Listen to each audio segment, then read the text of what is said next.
I've come live because I've been, really prodding into the whole accident that happened the other night.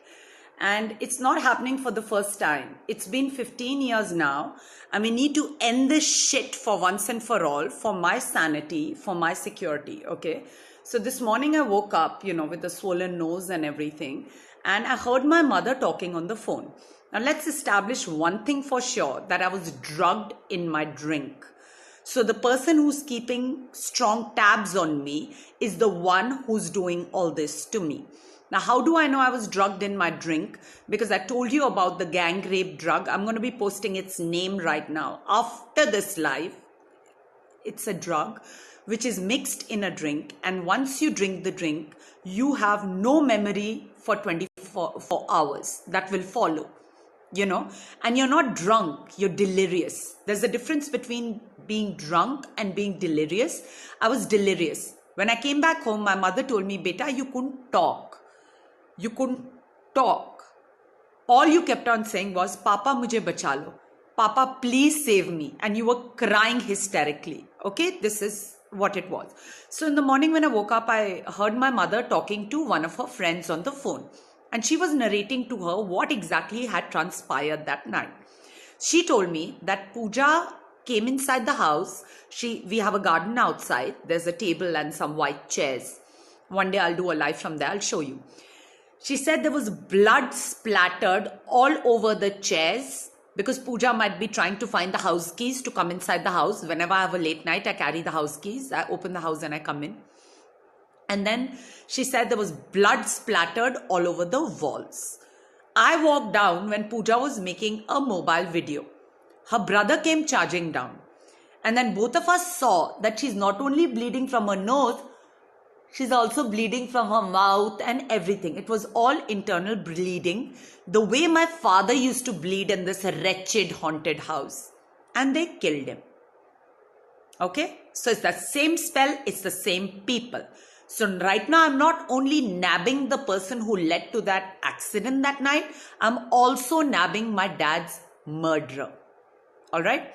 So she said it was bleeding and it was bleeding and it was bleeding. Pooja was delirious. She couldn't talk. She just kept on saying, Papa, mujhe bacha lo. Papa, please come and save me. Papa, please come and save me.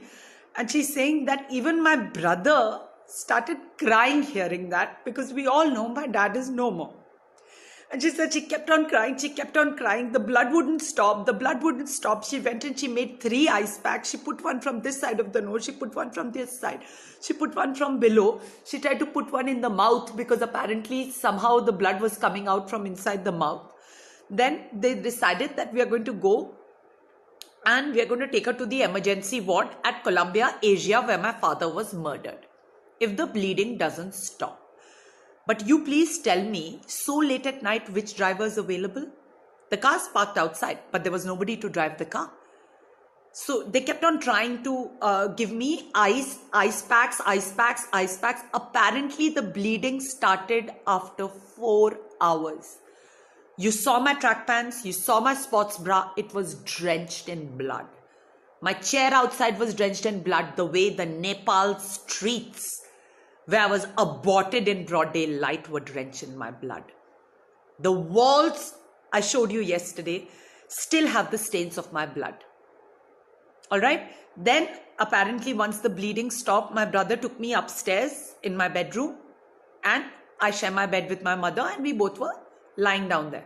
Then he says, Pooja, at 5 in the morning, you came and you opened my door thinking it's the loo. Then you walked down the stairs and you came downstairs. You can see that door? That's the loo downstairs where I shoot my vlogs at night. Said you came into the living room's loo at 4 in the morning and I was so worried about you, I came running down behind you. Then when I came down, I'm knocking at the door. Are you okay? Are you okay? My brother's telling me all this, Manu. I'm knocking at the door. Pooja, are you okay? Pooja, are you okay? You came out and you were still delirious. Under the spell of the drug your drink had been spiked with. And then you came and the sofa where I'm doing this live from, you were lying down here. I said, Pooja, don't lie down here. You're too tall. The sofa is too short for you. It's too small. And then he led me by my hand and put me back on my bed where I sleep in my bedroom, which I share with my mother currently. And I'm going to go independent with it Very so. So, when he was telling me all this, I said, Manu, if I would have come down to take a pee, I would remember. If I'm trying to pass out on this sofa, I would remember. I don't remember anything. I don't remember anything. Why so? Then I realized it was the drug my drink had been spiked with. Now, I will give you one example of World Book Fair in Delhi, where I have a witness for court. I was with a friend in World Book Fair in Delhi, where I had gone to launch my book, What's in a Name? Okay, I had gone to launch this book, which is exposing what these bastards have been doing to me for 15 years. So they were very nervous, especially Sonakshi and her family, along with the Khan, Seema Khan, and all these people who've aided her completely in her endeavors to stay ahead of me. They all were getting very nervous. So when we were walking out of the World Book Fair in Pragati Maidan, my friend reminded me this morning, there's a woman, okay? She's got this carriage bag with her, like a suitcase kind of a thing. And she's forcing me to have the Golgappas. So I said, I don't want to eat. And it was like very tiring walking around in the World Book Fair. It's a huge book fair. It's huge. The Pragati Maidan Book Fair is the biggest book fair arranged by Government of India. I was a bit hungry. And I was telling my friend, let's go and get a coffee or let's go and get a sandwich. And this woman heard it. And she literally chased us till outside the World Book Fair. Right there, she opened a bag. She made these golgappas. Pata nahi kya chutney dala, pata nahi kya dahi dala, pata nahi kya zahar dala. And she fed it to me. My friend didn't eat it. I ate it because I was hungry. Then after it having probably reached my esophagus, I realized this is a ploy. This is a chal. This is again a conspiracy to get me sick because I'm here to launch a book which exposes them and they're trying to stop me. And I shouldn't be eating shit by strangers because they have a history of drugging me and exploiting and plundering me. I immediately took a bottle of water. I bought a bottle of Bisleri, 1 liter. I gulped it down and I puked out whatever shit that bitch had fed me. So you see, whenever I try to expose these bastards, they drug me and they exploit and plunder me. Okay? So this is what they did. They had spiked my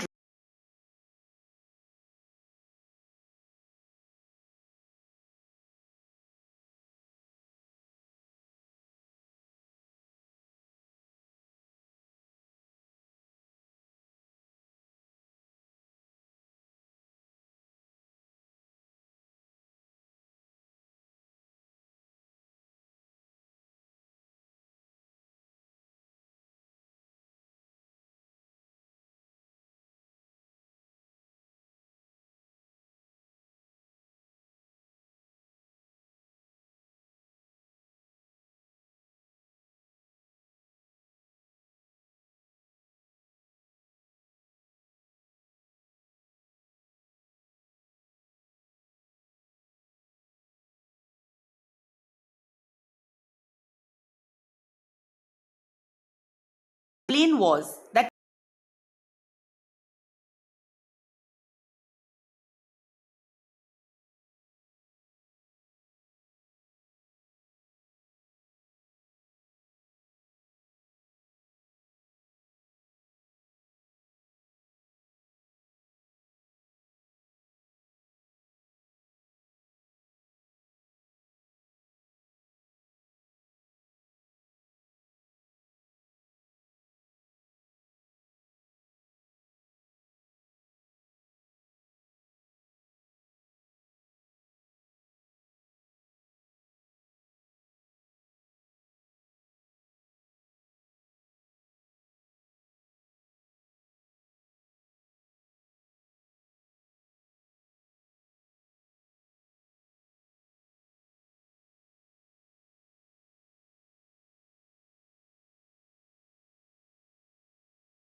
that subjected me in an unconscious state for 15 years. Just because they didn't want to go to jail, they killed my father because he had the contacts to put them in jail.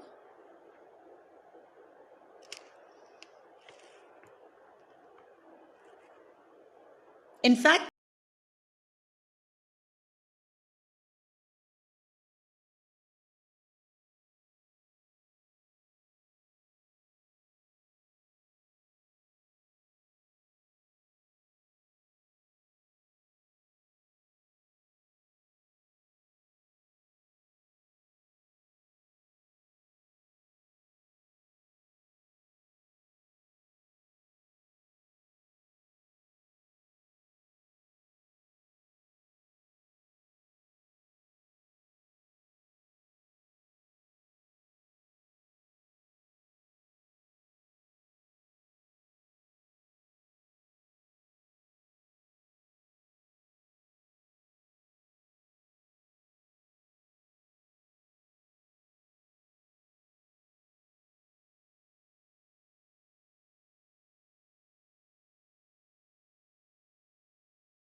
That's all they wanted.